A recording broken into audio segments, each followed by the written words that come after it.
kita yang bagikan. Makanya Nabi mengatakan tidak ada orang fakir karena sedekah. Angkat kau malaku kau punya makasih sedekah. Itu juga. Ini dulu. Saya kasih. Wah, ini sudah jalan selingan.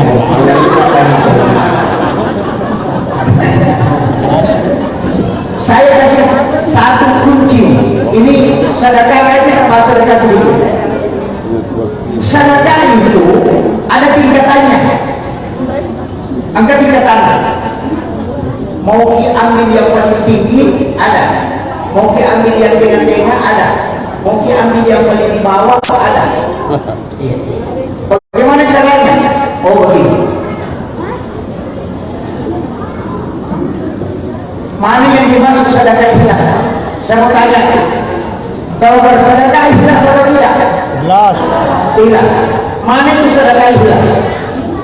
Bagaimana caranya? Karena Allah. Oh bukan. Karena Allah.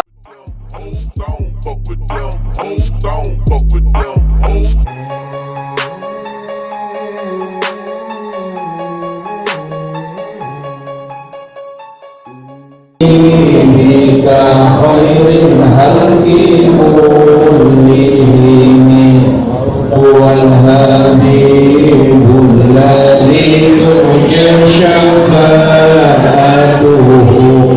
li kulli khairin minal ahwalil muqaddimi ya rabbi bil mustafa balligh maqasidana wal imlana ya wasi'al karami ya rabbi bil mustafa balligh maqasidana wal imlana ya wasi'al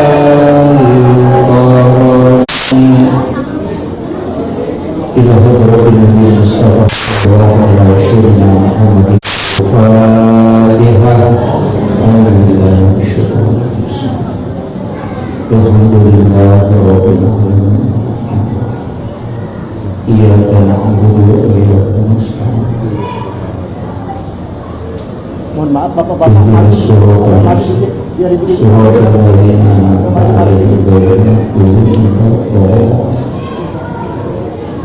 Amin. Allahumma nawwir qulubana wa qulub jami'i man hadara fi majlisina hadha bi nuril ma'rifah wa ilmil muqashafah wal basir wal iman wal islam ya fatahu ya alim iftah qulubana wa qulubahum futuhal arifin rabbana iftah bainana wa baina qawmina bil haqqi wa anta khairul fatihin. Amin amin ya rabbal alamin.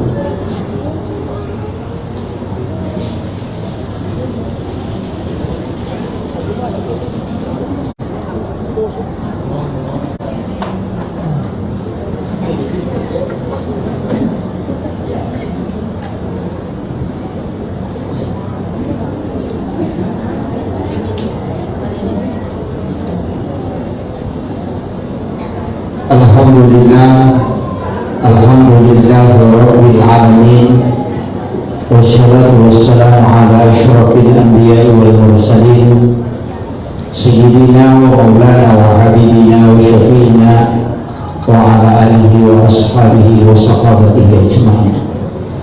Allahumma salli ala sayyidina Muhammadin wa ala ali sayyidina Muhammad. Allahumma salli ala sayyidina Muhammadin ibil qulubi wa dawaiha وعافية الأبدان وشفائها ونور الأبصار وليائها وعلى آله وصحبه وسلم.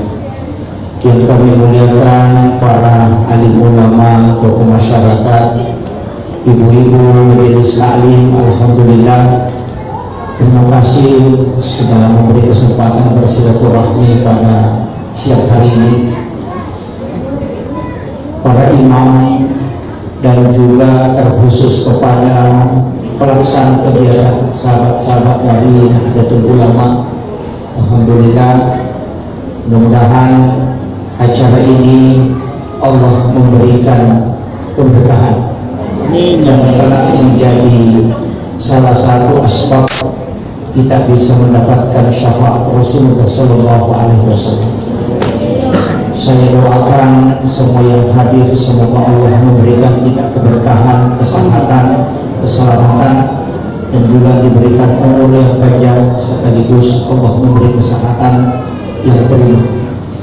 Bapak Ibu sekalian, sebenarnya waktu ini yang paling berat ceramah. Kenapa? Karena waktu tidur. Ceramah itu tidak boleh lama pada dua orang. Yang pertama orang lapar, yang kedua orang ngantuk. Itu paling susah.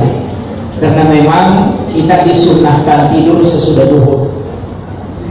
Jadi kita disunahkan itu tidur sesudah duhur.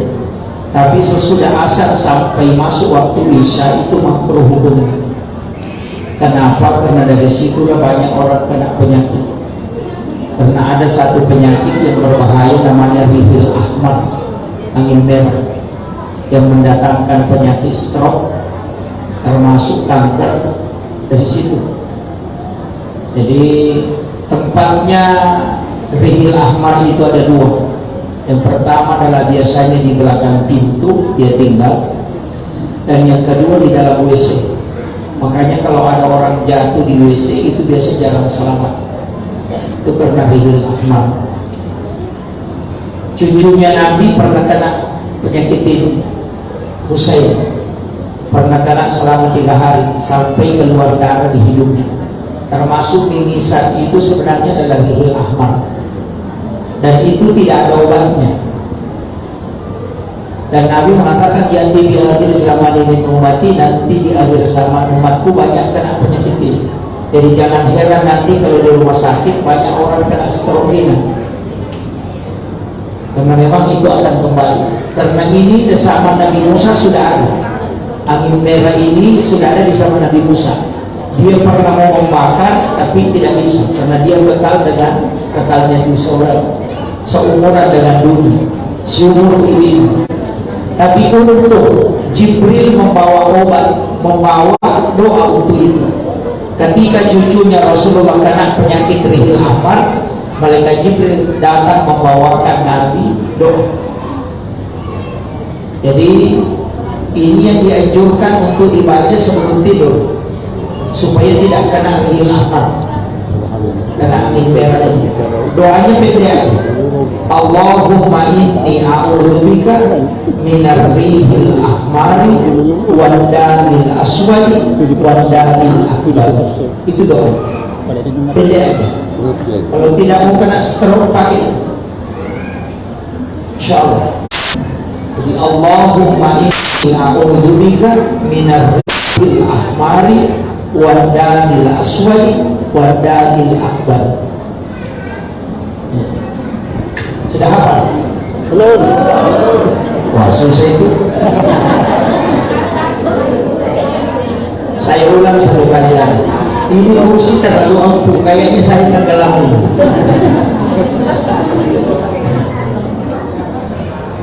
Allahumma inni a'udzubika, ya Allah, aku minta perlindungan kepadamu minar rihil ahmari, dari angin merah, wadamil aswadi, dan dari darah hitam, wadamil akbari, dan dari penyakit besar.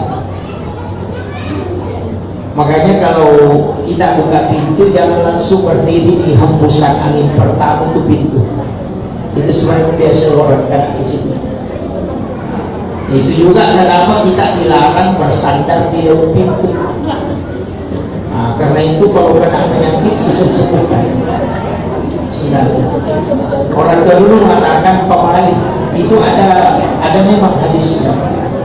Jadi kitab-kitab ulama itu ada. Itu pertama. Makanya kalau saya ceramah di waktu duhur ada tidur tidak apa-apa, saya tidak permasalahkan. Cuma yang tadi, hindari tidur sesudah asar. Ajak tempat tidur memberi nasihat, karena itu bahaya. Situ banyak kan. Itu makanya namanya makruh hukumnya tidur di situ. Kalau tidak bisa menahan diri, tidak tidur di situ, baca doa itu sebelum tidur, insyaallah. Jadi itu untuk keselamatan. Jadi mudah-mudahan sudah dihafal. Saya sudah ulang 3 kali. Kalau tidak dihafal, wafat itu. Kemudian memang di dalam Islam ini Pak Bos, sebenarnya Nabi itu Allah sudah kasih kita obat. Iya roh agama angka Pak Bos dapat turun. Termasuk air hujan itu obat. Apalagi ayat Al-Quran. Air hujan di bulan 4 itu ditanda langsung.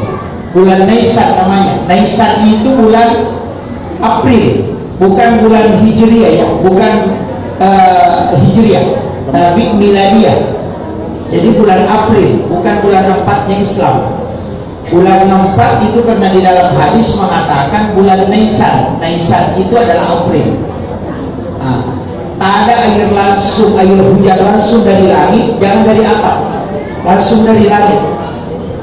Gunakan wadah yang tidak pernah dipakai, ember yang tidak pernah dipakai. Kalau semua benda di rumah sudah dipakai, beli kantong plastik merah, baru bungkus itu dari dalam.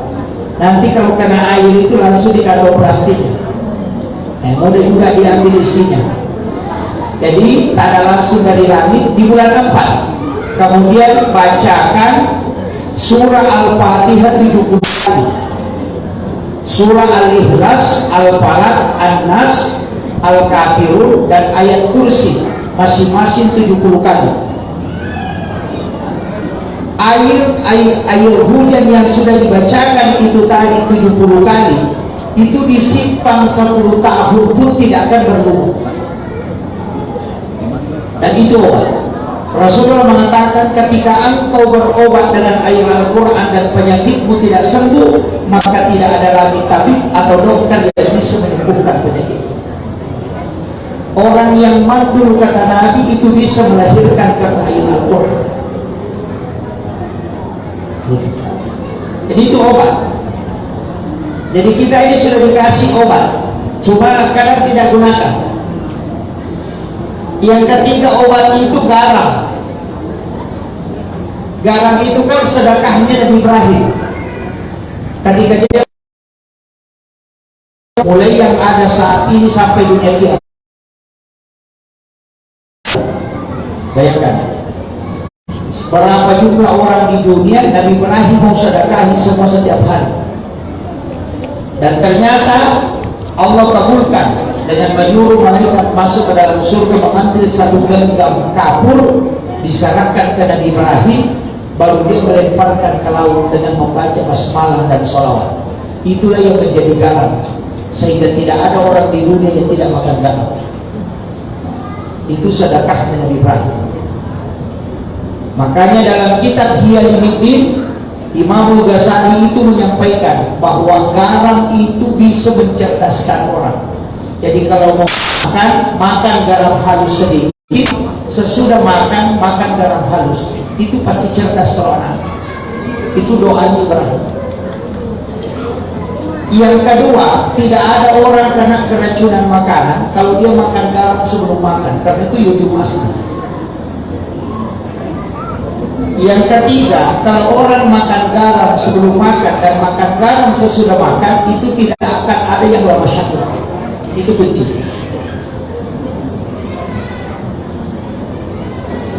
Itu ilmunya orang dulu.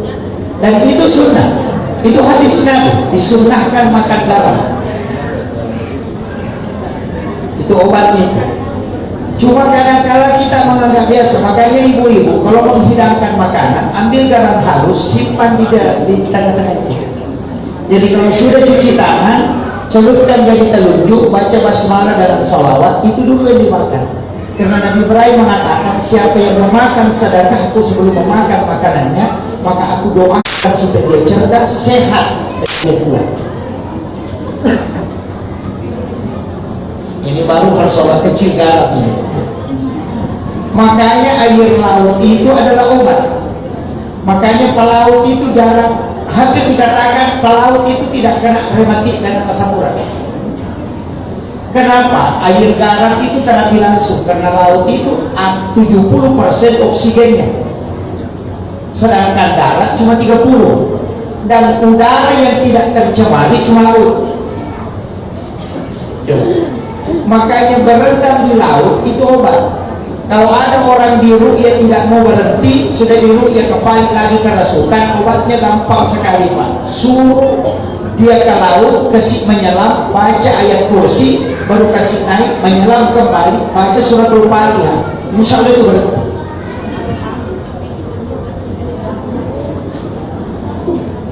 Itu ilmunya. Kayaknya kadang-kadang kita baru dilupa itu Pak, almarhum. Ada seorang jaksa itu sangat jujur, yang baru dilupa orang Subang.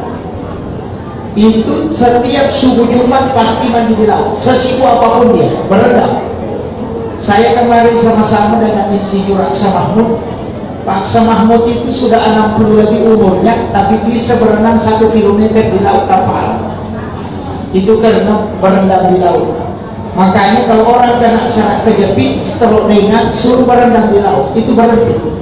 Kenapa? Karena itu terapi air garam itu cepat. Ini obat sebenarnya. Itu agama sudah Allah sudah turunkan. Yang ketiga obat air Zam-Zam. Air Zam-Zam itu obat. Bahkan kalau ada anak kita berat menerima ilmu di sekolah, mereka diterima Pak di sana. Kalau kita melaksanakan umrah, sholat sunnah hajat sebelum berangkat, nanti tiba di Mekah, pergi langsung ambil air Zam-Zam, letakkan di dekat Ka'bah, kemudian kita sholat sunnah hajat, doakan air itu supaya bisa menjadi berkah dan memberikan kecerdasan. Baru tutup, simpan, nanti sampai di rumah kasih anak kita, insya Allah dimudahkan.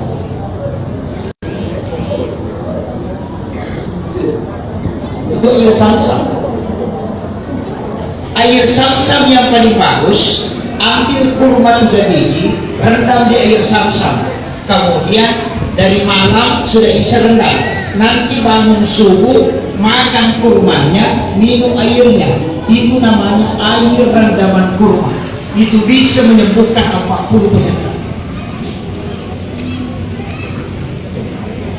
Ini gampang. Makanya kalau Ramadan nanti ya kurang lagi matubu, nanti sahurnya pakai itu. Jadi untuk muki jolo mandre jangan niatkan sahur, nanti menjelang imsak ambil itu tadi rendaman kurma, ambil kurmanya 3 biji makan, niatkan untuk sahur, baru air Zam-Zam itu diminum. Itu obat sekaligus berkah. Kalau tidak bisa pakai air Zam-Zam, pakai air biasa saja, karena yang obat itu rendaman kurma. Cuma kalau air Zam-Zam itu lebih bagus. Saya itu nanti makan sahur kalau bisa. Iya, biasa mengatakan, wah imsak itu sudah tidak boleh. Siapa bilang? Kalau orang Arab mengatakan imsak itu pas masuk subuh. Kalau orang Indonesia mengatakan imsak masih ada 10 menit. Kenapa berbeda? Karena di Indonesia atau macam iya, nampak nandre.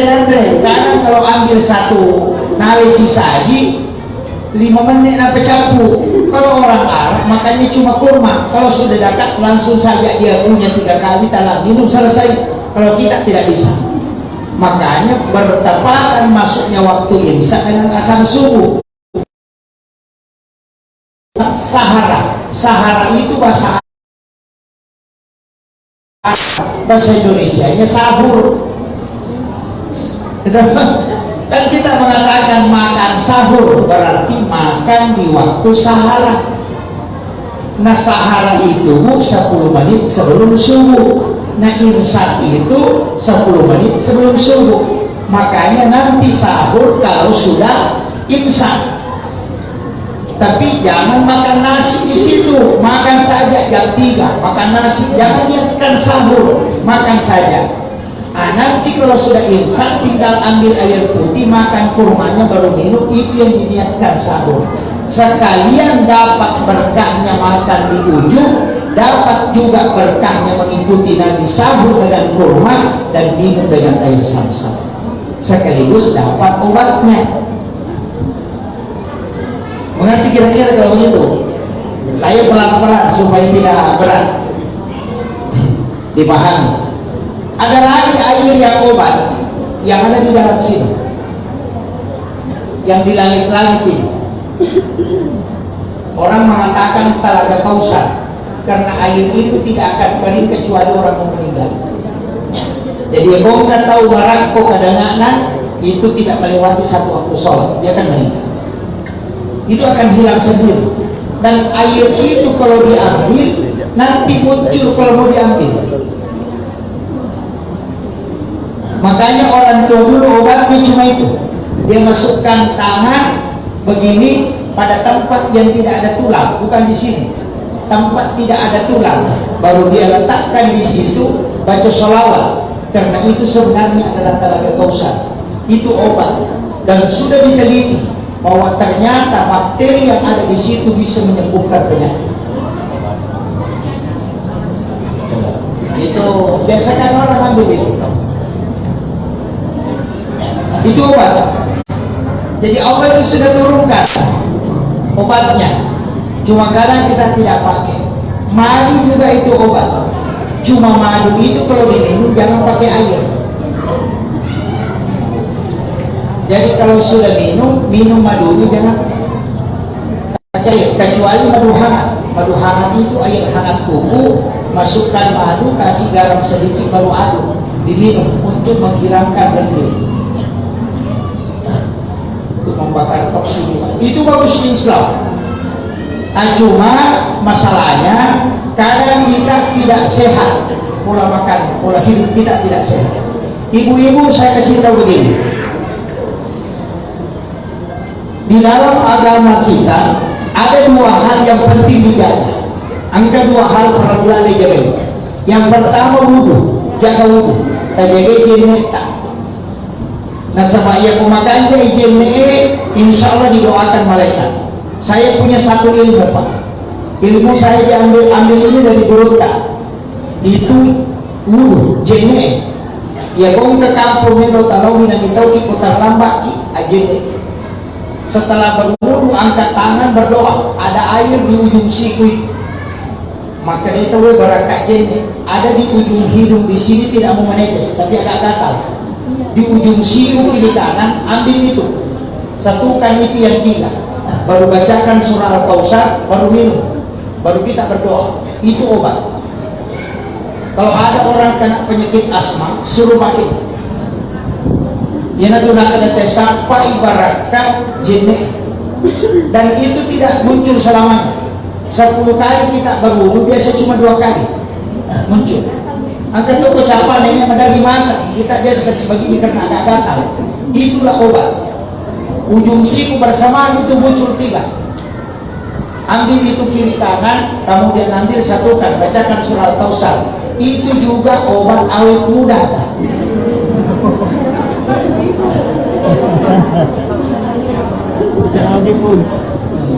Yang tua tidak usah pakai.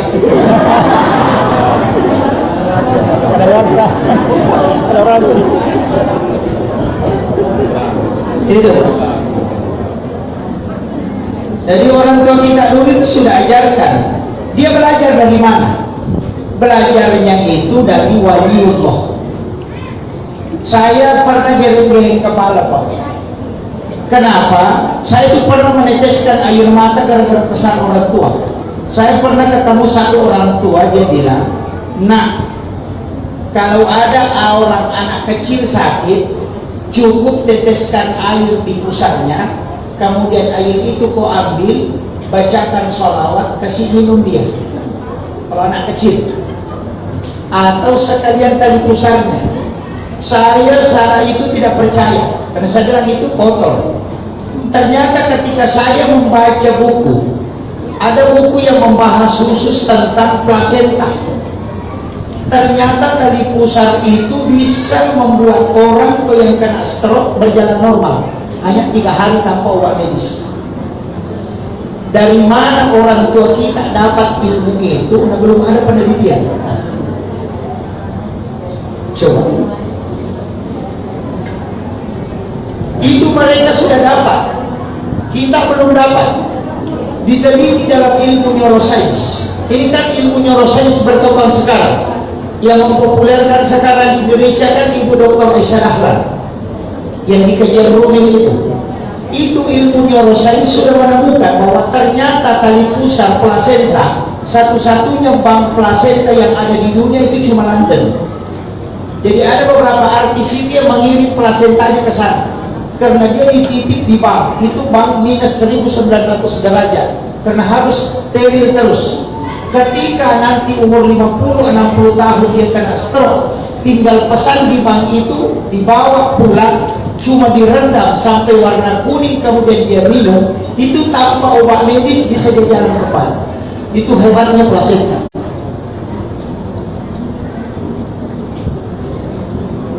Dan orang tua dulu sudah tahu itu. Di mana dia belajar? Nah, dia tidak belajar ilmu neuroscience. Berarti dia punya guru yang memang tembus atau masyarakat, dan itu hanya wali yang punya ilmu. Saya kasih satu contoh. Ada orang Bugis, banyak orang Bugis di sini. Alhamdulillah. Mengolah Ogi. Iya. Iya. Ogi apa? Iya Ogi. Angkat keyakinan kepercayaan. Mampu kemisi. Campur apa? Ada itu. Nah, cuma kita salah, kita keliru. Campur apa itu tidak salah. Ada di kitab. Kitab namanya kitabnya Kansun Najwa Surur. Yang menulis itu Sayyid Abdul Hamid Al-Qudsi, orang Kudus. Jadi judul kitabnya Kansun Najwa Surur. Itu mengatakan Rabu Wakesan. Orang Jawa mengatakan Rabu Wakesan. Kalau orang Bugis mengatakan campur apa? Itu adalah Rabu terakhir di bulan Safar. Hanya satu kali 1 tahun. Yopoi, setiap Rabu terakhir setiap bulan maka lagi campur apa? Nah, itu tidak masalah. Padahal sekali saja dalam 1 tahun. Itu di hari Rabu terakhir bulan Safar. Karena di hari itu 320.000 bala diturunkan oleh Allah dari Lauhul Mahfuz ke langit-langit dunia, dan bala inilah yang akan berjalan selama 1 tahun. Maka ulama kita melarang melakukan acara. Aja mau Pak Uting, jangan pindah rumah, jangan memulai usaha di pada hari Rabu terakhir bulan Safar atau campur apa. Kenapa? Karena bukan harinya yang jelek, cuma waktu itu musibah diturunkan. Sama begini, kan ada yang mengatakan berarti harinya jelek. Tidak, sama begini. Lorong sini ada anjing yang ganas, kalau lorong sebelah tidak ada. Jadi kita bilang jangan lewat situ, lorong itu jelek. Bukan lorongnya yang jelek, anjingnya yang ganas. Sama itu tadi, bukan harinya yang jelek, tapi kebetulan hari itu balak diturunkan. Hindari hari itu, bukan harinya, tapi hindari karena di situ ada musibah turun.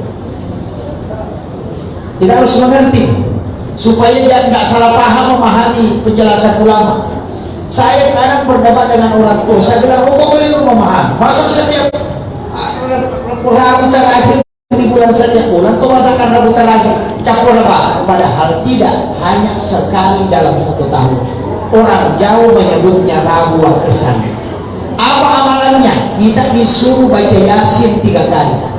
Ketika sampai pada kalimat salamun qaulan mir rabbir rahim, berdoa, baca Allahul ladzi la yadurru ma'asmihi syai'un fil ardi wala fis samai wa huwas samiul alim 7 kali, supaya kita tidak terkena bala itu selama 1 tahun. Apa lagi? Dia Pak, wah susah ini.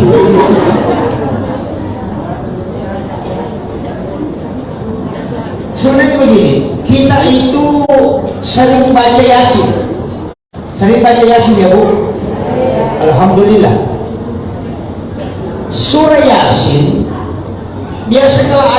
sakarat, angka tahu melawati, tahu mana, kita bacakan apa? Surah Yasin. Kalau baca surah Yasin pada orang sakarat, apa kita doakan?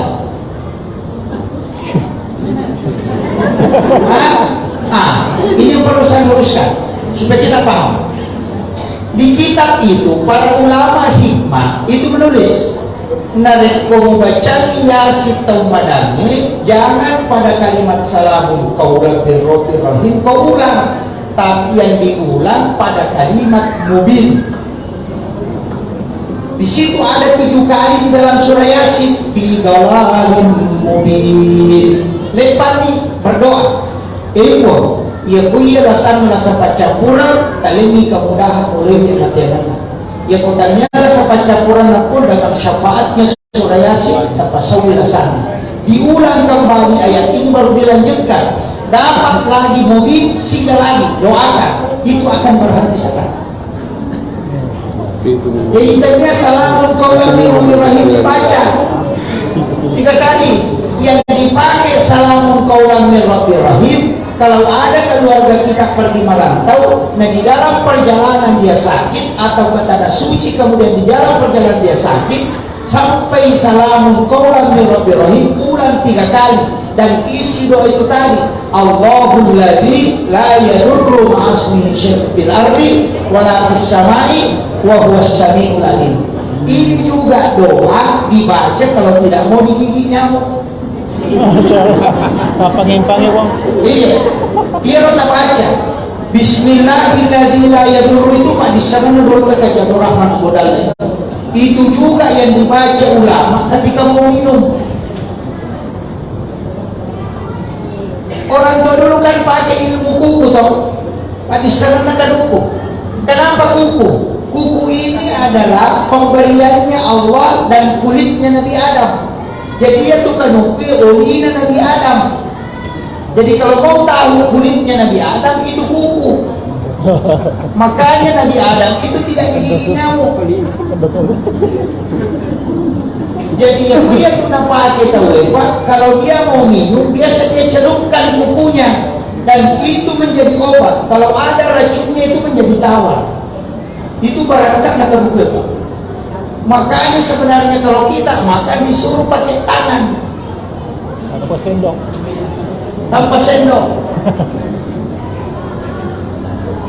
Ini ilmunya ulama dulu dan sekarang itu Nabi ajarkan Pak.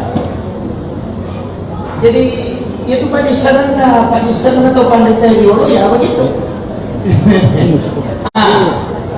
Saya tidak bahas jauh-jauh ya. Itu tadi kan basmalah itu kan banyak. Syahid bismillah apa? Sedih. Hah? Sedih. Berapa basmalah kita hafal? Satu aja. Satu ya. Bismillahirrahmanirrahim. Ya roh. Baik. Allahur Rahmanur Rahim. Itu juga bismillah. Nah dikatakan bismillah Ustaz. Oh ya cocok. Kalau bismillahirrahmanirrahim barakah ilau. Kalau Allahur Rahmanur Rahim pertolongan langsung. Makanya komik makanan tanam jangan pakai bismillah, pakai Allahur Rahmanur Rahim. Mikirlah malam pasal doa, mikir malam pasal balik, pakai Allahur Rahmanur Rahim. Kenapa pakai Allahu? Karena yang kita minta pertolongan langsung, bukan barakah.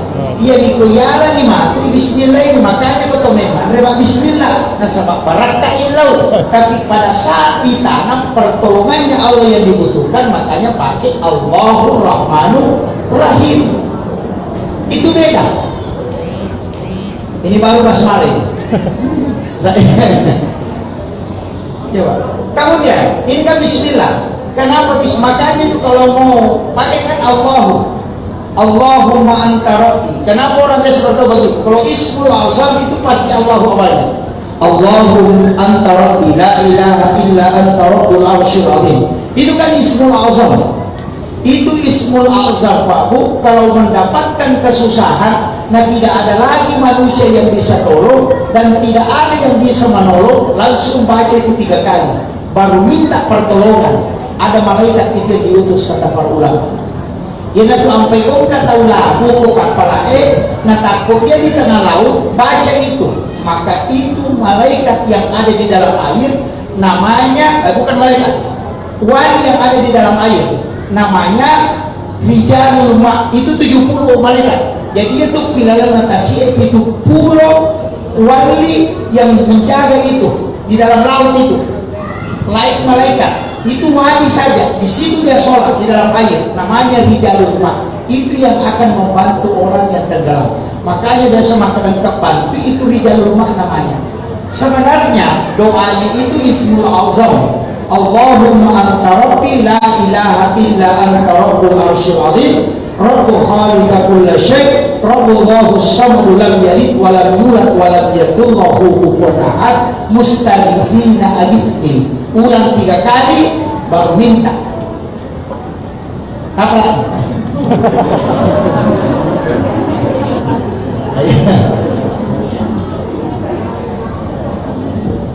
Itu benar.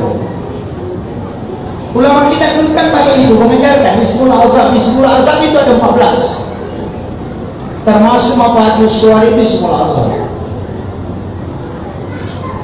Ibu-ibu kalau dalam kesusahan pakai itu. Saya itu kalau tidak ada nih, tidak bisa selesai. Tidak ada lagi jalan, pakai itu, baru pakai itu. Kan doa itu begitu. Jadi ada doa itu yang dalam kondisi genting dipakai, ada doa yang biasa. Sama dengan Rabbana atina fid dunya hasanah wa fil akhirati hasanah wa qina adzabannar. Doa apa namanya? Sejagat. Kita hafal doa ini tapi jarang orang tahu cara pakai. Maka itu kata Jabir Rahman Abu Dalil, "Mega menghafal enak tapi dalil ada bisa." Cara memfungsikan tidak tahu. Itu Rabbana atina fid dunya hasanah fil akhirati hasanah wa qina adzabannar, itu cek kosong, tidak di sini. Doa itu tidak di sini. Iya, tidak di sini itu. Dia itu kaget, itu Rabbana atina fid dunya hasanah fil akhirati hasanah wa qina adzabannar. Itu tidak di sini. Kalau ada orang baca terus itu, maka dia turun kain apa kosong. Kenapa dikatakan sabujana? Karena sininna isak nanina wa nini patamukor. Rabbana atina fid dunya hasanah lepako dicingagan linu macinna ilau. Itulah diisi karena belum ada isinya.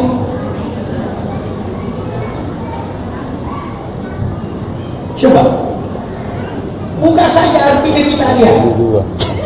Talena dicinga linu, dicingagan isi di situ. Kalau mobil kau minta, isi mobil. Kalau anak minta anak, makanya singgah di seri karena belum ada isinya. Makanya kalau ada orang baca itu terus saya bilang, oh tidak tahu. Rabbana atina fid dunya hasanah wa fil akhirati hasanah wa qina adzabannar. Oh dia cek kosong itu. Jadi Rabbana atina fid dunya hasanah becengagan dalina. Dia kok insinyur dia lo minta di situ, jabatan minta di situ. Kenapa di dunia hasanah? Jadikan kebaikan ini di dunia. Wa fil akhirati hasanah, yang kita minta tadi dijadikan juga kebaikan di akhirat. Karena boleh jadi di dunia hasanah tapi disiksa di akhirat gara-gara itu. Makanya kasih tahu Allah, aku minta ini, tapi selamatkan aku di akhirat gara-gara ini. Jangan kau bakar saya gara-gara ini. Kalau Allah tidak kasih, berarti itu merusak nanti. Itulah istihara paling cepat. Itu baru cek kosong. Ini baru satu doa saya bahas ini. Dan banyak orang hafal tapi tidak tahu.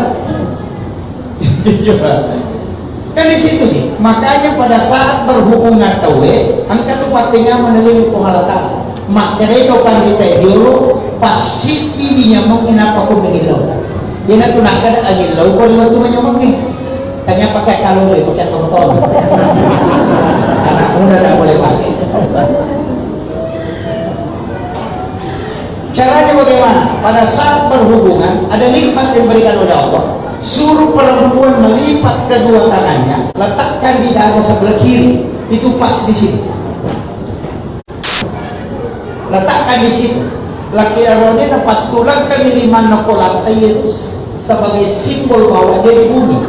Kemudian Pak Jelo Imam Muhendri baca Rabbana atina fid dunya hasanah atau kalian bija-bija pakai mencintai yang bupati itu itu.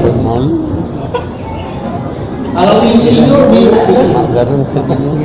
Kalau perampok di situ juga ada. Iya. Iya kan tukang kada dulu. Tak iya bijak we pak kepala orang makan mati sekali nasa mako mati roh buat. Itu masuk.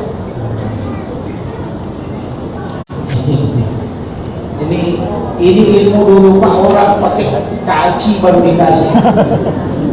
Saya enggak, supaya kita belajar agama itu tidak usah disusah, jangan disusah. Ilmu seperti ini sebenarnya pada penting kita paham. Di tasawuf itu pak mudah sekali. Cuma kadang orang kasih belok-belok sehingga jadi susah. Terlalu banyak pembungkus. Jadi saya sering mengatakan belajarlah agama dengan santai. Yang penting dipaham arahnya ke sini supaya kita tidak salah paham.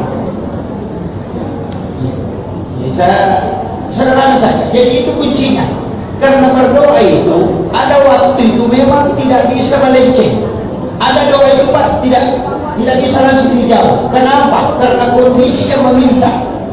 Kalau kita punya uang 1 juta di saku dan kita lapar, kita berdoa minta supaya saya bisa makan, itu doanya belum tembus. Kenapa? Karena dia selalu yakin dan kamu itu 1 juta. Ada juga 1 juta, tapi coba kau berada di satu kampung, tidak ada orang yang kau kenal, uangmu tidak ada, meliwasa kau pasti langsung ya Allah tembus itu.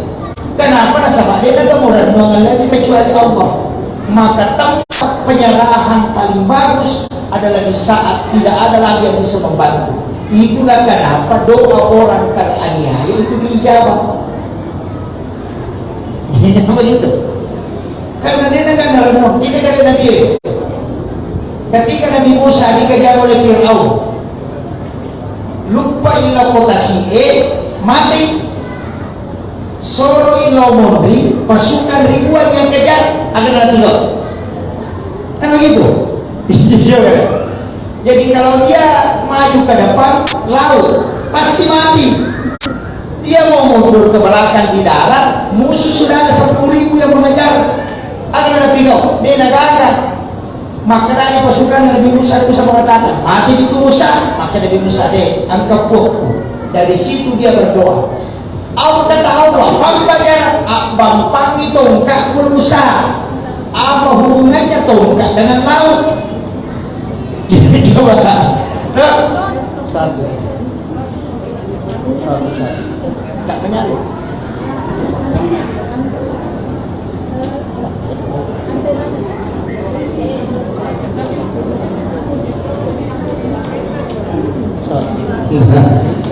Apa hubungannya tongkat dengan laut? Pakai ember saja tidak bisa. Kenapa tongkat? Sebenarnya bukan tongkatnya, tapi Allah tidak menginginkan kalau tidak ada usahanya. Maryam ketika melahirkan Nabi Isa, dia sudah kelelahan, dia sandar itu di Bait Lahmi, sandar di kurma. Bukanlah maka raja, buahnya sangat tinggi, tidak bisa jatuh ke lerongkon.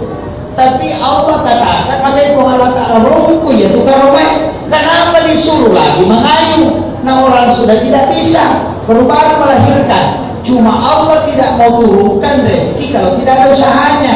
Cuma punggungnya dia kasih begini, kurmanya langsung jatuh. Tidak ada hubungannya. Tapi kenapa? Allah menginginkan ada usahamu baru saya kasih. Maka dia boleh kata isi dia namanya Pak Kedale di Allah Ta'ala atau cemak kareso. Bukan kekuatannya, bukan. Jadi ada tak kena modal sama kareso nak Kedale, oh tidak. Tidak, bukan kuatnya orang. Dia Kedale disapan, dia lalu. Beda ya. Palalu dalil semua pasap padale. Ada beda seras, ada mana perbedaan? Palalu manu sebab pasapaman, ada beda. Palalu manu sebab pasapaman, bukan manu ini. Iya kok palalu manu, dalam pokoknya Sampai sadalah urusan belakang. Kacocak nulaman. Ya kau pasal paman ngesap baru kayak. Tidak ada sih. Kepala rumah kau dia kau. Tapi mata ada dua dan untuk tak kosong. Apa gitu? Ah, bedakan. Jadi rezeki itu tidak boleh dikejar, cuma dicari. Disampan aja melendung. Ada batasan-batasannya Pak, tapi saya tidak bahas ke situ dulu. Oh ini sudah habis sebentar nih. Masih dapat 6.000. Iya. Jam 2 tadi ini sudah jam 3 lewat. Dia baru. Yang berapa asal? Jam 4. Ya? Oh, kenapa asal jam 4?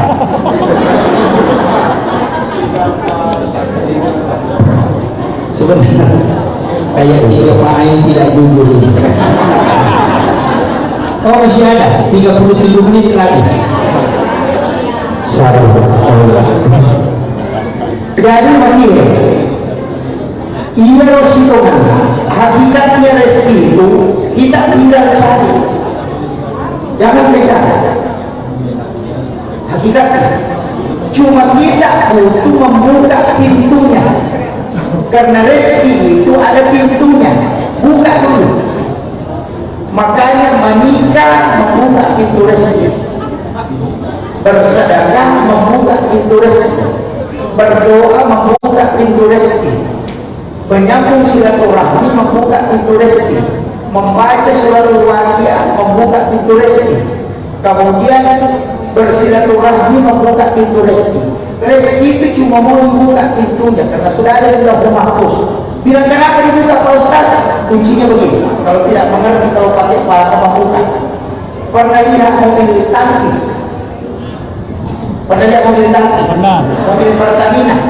Berapa liter solar dia bawa? 5.000, 10.000. Ya, 5.000, 5.000, 7.000. Tapi kenapa mobil Pertamina itu biasa kehabisan solar? Nah ada solar 7.000 dia bawa. Kenapa dia isi solar di Pertamina? Kenapa dia masuk dan habis solarnya mobilnya? Nah padahal ada solar dia bawa 7.000. Karena tidak ada salah yang tersambung dari kotak besar itu masuk ke mesinnya. Begitu juga di Lauhul Mahfuz, biar rezekimu puluhan juta, kalau kau tidak akan bookingkan salam turun ke dunia, itu tidak turun. Mengerti maksudnya? Belum. Makanya sholat sunnah duha itu membuka pintu rezeki, dibikinkan salam turun. Salatnya itu sedekah. Kalau sedekahnya 2.000 itu pitek. Kalau 10.000 itu sudah besar-besar. Kalau 1 juta itu sudah pipa. Makanya kalau rezekinya tersendak-sendak sedekah. Kenapa? Karena itu yang memperlancar turunnya. Karena Allah yang bilang man ja'a bil hasanati falahu asyru amsalihha. Kalau kau kasih saya 1, nanti saya kasih kau 10. Nabi Allah tidak terima itu maksud. Kalau tidak kelihatan oke. Kalau tidak terima itu saya ada contoh lain. Biasanya kita pancing. Ya mancing. Orang mancing. Biasanya. Biasa. Mancing. Iya rokok mancing. Kalau kita pancing, maka pancing itu kita pasang cacing. Saya mau tanya, itu cacing untuk ikan atau untuk kita? Untuk ikan. Iya.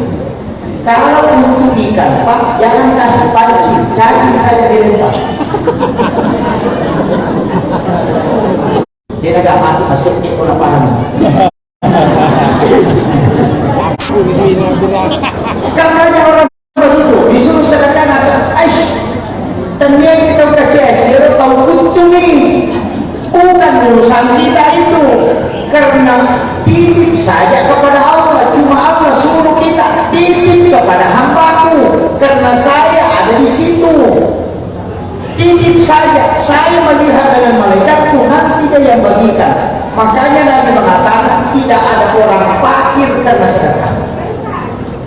Angkatlah kau malabu ke kampungnya maka sia-sia.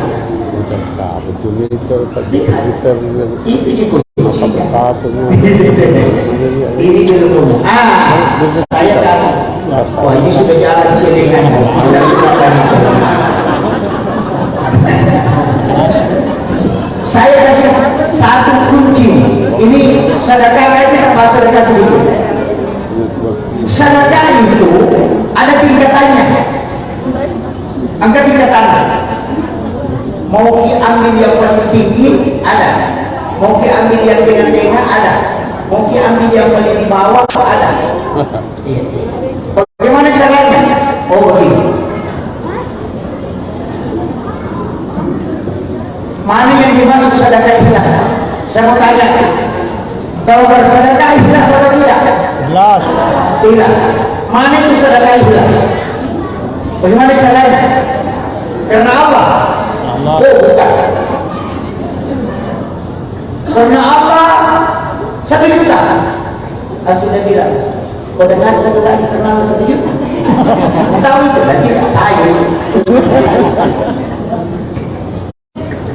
Karena Allah itu masih ditahu. Kan ini saya kasih hadis qudsi. Hadis qudsi itu ilmu laduni. Allah mengatakan begini, siapa hambaku yang memberikan kepadaku dan dia tidak menghitung, maka aku pun akan membalasnya dengan tidak menghitungnya pun. Ya kau angka atakku malenya dena ilahi na alunai itu ilahi kepada wakilnya. Kira-kira bagaimana caranya? Pernahkah kita bersedekah kita tidak tahu jumlahnya? Pernah? Tidak pernah. Tidak pernah. Makanya caranya begini. Kalau ada pemilihan sumbangan, kasih kunci tempat uang. Kasih dia. Nah ini kuncinya. Tempat uangku di situ dilari. Pergi membangun barang uang. Pernah begitu? Pernah. Oh ya. Takut kalau habis. Oh ya. Tidak apa-apa. Namun stasi ditahu. Kalau begitu pakai yang kedua. Caranya bagaimana? Kumpulkan semua uang di satu. Uang 100 masukkan di sini, uang 50, uang 20, uang 10.000. Nanti kalau celengan lewat, tutup mata, tarik satu lembar, jangan lihat uang berapa. Masukkan ke dalam celengan, itulah maknanya memberikan kepada aku, dia tidak menghitungnya. Saya pun akan membalasnya dengan tidak menghitungnya. Itu lebih mudah. Jadi saya dimasukkan sama korban. Yang banyak itu dia taruh 100.000, dia dorong.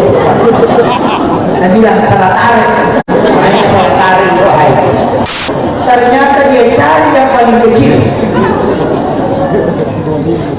Jadi caranya bersedekah, tutup mata, jangan dipucat-pucat. Oh licin, pakai 100.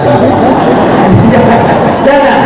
Ambil saja satu lembar, masukkan ke situ, jangan buka mata, tutup mata, berpikir sama Allah. Jangan dibuang uang di celengan kecuali kau berdoa. Karena doa pada saat bersedekah dengan niat itu beda. Niat sedekah mestinya lillahi ta'ala, tapi doanya apa? Malaikat mengatakan kasih Allah, baru dia akan kasih kau 10. Yang 10 itu apa kau minta?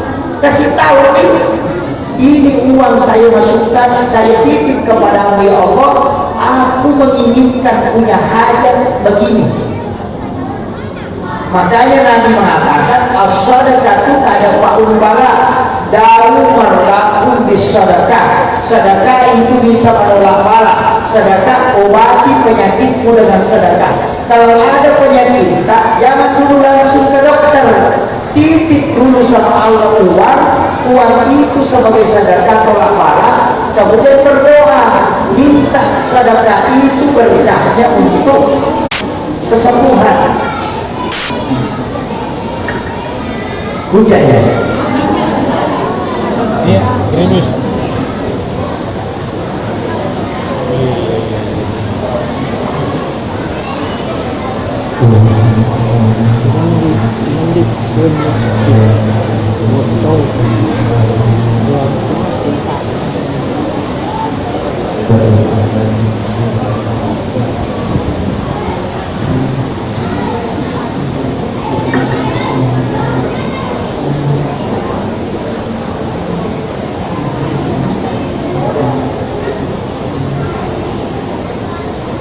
Jadi titip kepada Allah itu kuncinya.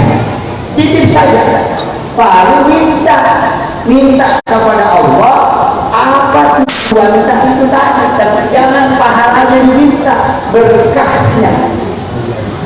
Kalau pahalanya nanti di akhirat, jangan minta pahalanya sedekah aku kasih begitu, enggak. Tak bisa itu nanti. Jadi berkahnya, karena Allah yang akan kasih berkahnya. Gitu. Ini tinggal sedikit waktu ini. Kemudian ini tadi tentang sedekah. Tapi ada jalan pintas. Kita jalan pintas Pak. Apa itu jalan pintas? Istri. Kalau mau berdoa, titip ke istri atau ke ibu, karena istri itu tembus ke langit, ibu tembus ke langit. Makanya itu saya jangan sekali berdoa. Kalau ada yang saya inginkan, cuma kasih tahu istri. Biasa kopi-kopi, dulu begini. Kalau mau minta istri, kasih tahu istri. Ya. Jadi titip ke dia. Caranya dititip bagaimana? Minta tolong, saya mau kerja begini, doakan dulu. Makanya ulama mengatakan, doakan apa yang kau kerjakan dan kerjakan apa yang telah kau doakan. Jadi titip dulu sama istrimu, nanti dia berdoa, setelah itu kau kerjakan, sudah kau kerjakan, kembalikan lagi ke istri, kasih tahu, doakan. Itulah maksudnya, kerjakan yang apa kau doakan dan doakan apa yang kau kerjakan. Kenapa? Istri itu 3 kali lebih cepat doanya dijawab dibanding kita. Orang biasa tidak tahu apa Ustaz. Saya tidak. Kita buka rahasianya orang buka pemimpin lah. Kita ambil di Indonesia, tidak usah keluar terlalu jauh. Soeharto orang hebat. Siapa yang tidak mengerti Soeharto? Tapi kapan dia jatuh? Ketika bikin wafat.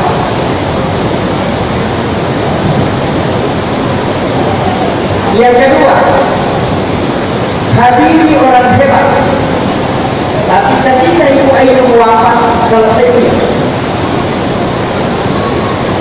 Yang ketiga, Susilo Bambang Yudhoyono orang hebat. 2 periode jadi presiden, seorang TNI. Tapi ketika Ibu Ainun wafat, sampai hari ini tidak bisa makan. Dia sudah habis. Kenapa? Karena wanita yang ada di sisinya itu adalah malaikat yang diutus oleh Allah untuk dia hidup. Maka kesuksesan laki-laki ada pada istri. Ini resep Pak. Siapa laki-laki yang paling tinggi cintanya, kasih sayangnya pada istrinya, pasti hidupnya berkah dan urusannya mudah. Tapi kapan kau menyiksa istrimu atau mencoba melakukan penyelewengan, maka lihat sebesar apapun usahamu akan jatuh. Itu dikunci. Saya kasih rumusnya. Periksa semua orang yang ada di Kalimantan yang tidak kenal berhasil, lihat ke istrinya. Tapi lihat usaha yang jatuh, bagaimana kehidupannya setelah. Ulama saja, kelas ulama, tidak usah berusaha. Ulama, dia hafal Quran 30 juz, sholat malam setiap malam, hafal hadis ribuan. Ketika dia melakukan pelecehan, pasti jatuh karena ayat dan hadis tidak pernah bohong. Apalagi kalau hanya berusaha. Makanya kalau ada wanita bilang, Pak Ustaz, suamiku kasihan tidak sholat, saya tidak, oh ya bodoh. Allah titip doa kepada kamu, kenapa kau tidak doa?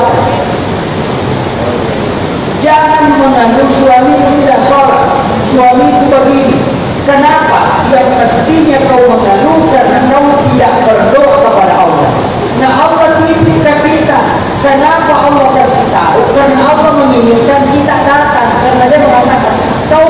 tanpa dititip. Kenapa kau tidak minta?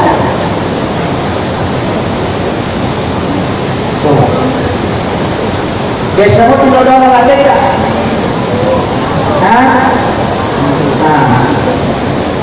Laki-laki tidak usah terlalu banyak berdoa, Pak. Kita istri. Saya begitu. Dan itulah rahasia hidup sesungguhnya. Makanya ulama-ulama itu banyak yang takut sama istrinya. Bukan takut dalam artian bahwa takut kalau dipukul, tidak. Karena dia takut kalau hidupnya tidak berkah. Makanya kemana-mana makurai apa kawan? Apa itu makurai kemana-mana? Itu Pak Qurana. Tidak ada. Dan tidak pernah dia salah itu. Selalu dia benar. Tidak pernah salah. Kalau kita salah, ya pasti disalahkan. Kalau dia yang salah, baru kita salahkan. Contoh. Contoh mati pada Cina jadi tidak salah.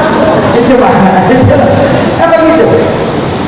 Makanya wanita paling banyak di sujud terlanjur dalam sholat berdoa, dan pada saat selesai sholat berdoa.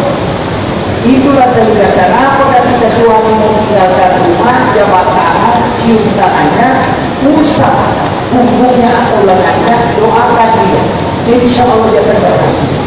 Yaitu makhluk rekwamu di arah nilai dan kanaumus salah satu.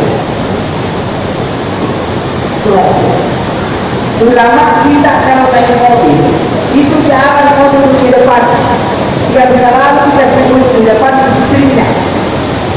Kenapa? Bukan karena memuliakan karena istri, tapi karena memang doanya yang paling pertama menjadi balas. Itu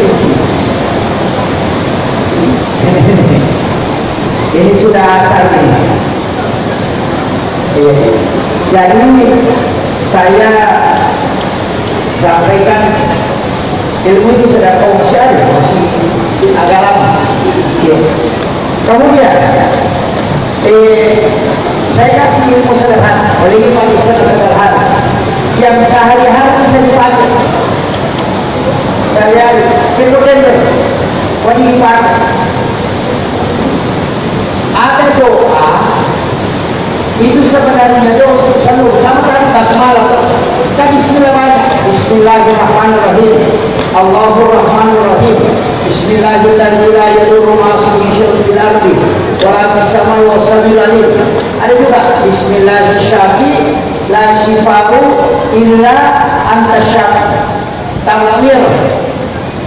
Nah, itu yang dibaca kalau minum obat. Jadi bukan Bismillahirrahmanirrahim kalau minum obat. Bismillahirrahmanirrahim. La shifa'u illa anta syafi. Nasabah asalnya Allah Ta'ala yang menyembuhkan. Tidak ada penyakit. Bismillahirrahmanirrahim. La shifa'u illa anta. Tidak ada bisa menyembuhkan kecuali engkau. Allahumma anta syafi. La shifa'u illa anta syafi. Engkau yang menyembuhkan dan tidak bisa satu penyakit kecuali engkau. Dia ada biasa Bismillah Pak. Jadi kalau ambil obat, baca itu Bismillahirrahmanirrahim. La shifa'u illa anta syafi. Baru ambil air, baca Bismillahirrahmanirrahim, baru minum supaya dapat barat keikut Allah Ta'ala itu Pak Quran. Apa? Depan. Kemudian ada lagi yang pendek. Bismillahirrahmanirrahim. Allahu Akbar. Kapan? Itu dipakai kalau menyembelih.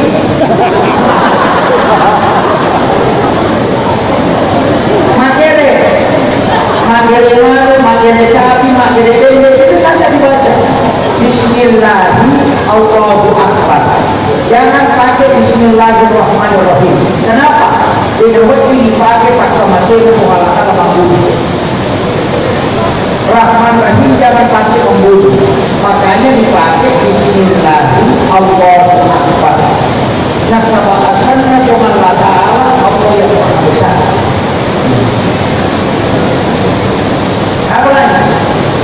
Dia kata yang paling bagus kita baru memotong menyembelih. Akhirnya di dorong apa makere apa negator atau manusia yang ini kita kali lagi nanti yang banyak. Iya. Kemudian ia kekereman makan jahe, ia kota kesoro layawe kesoro papulana, dan termindu di kancapurana dalam ilegal kemamate. Ia kolega di mana namate menurut ian deh. Yang kolega noi kancapurana noi isoy opat kemamate. Dia itu nama dulu ian. Susah. Dia itu nak cara diberi kancapurana. Angkana itu maka dia kedua ia pun akan memberi pangulana nasogono kancapurana berarti nasa dia kedua apa kami yang apa bukan apa itu. Coba ini kajiannya. Pada itu kemarin makanya itu kawan bilang dia jangan menyentuh ke atas, jangan menyentuh ke bawah supaya dia makan dia sebagai kiri. Baik dapur ina puasa, dia pertama ina puasa nagade dagere dia nak kau lagi nanti.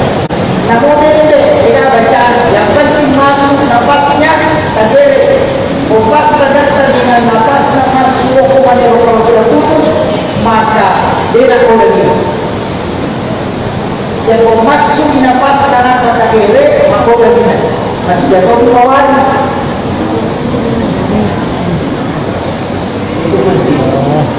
Jadi ilmunya kalau dalam tasawuf maka menurut ia komando imanune sampai roh alumnya mati ada awal yang merupa sehingga dia roh membaca selama apa mungkin musafur ia kopati otak kalena gere manis dan nanti tahu dia kemana ada manis dan penggere. Ini eksekutif orang bilang, anu kalau mau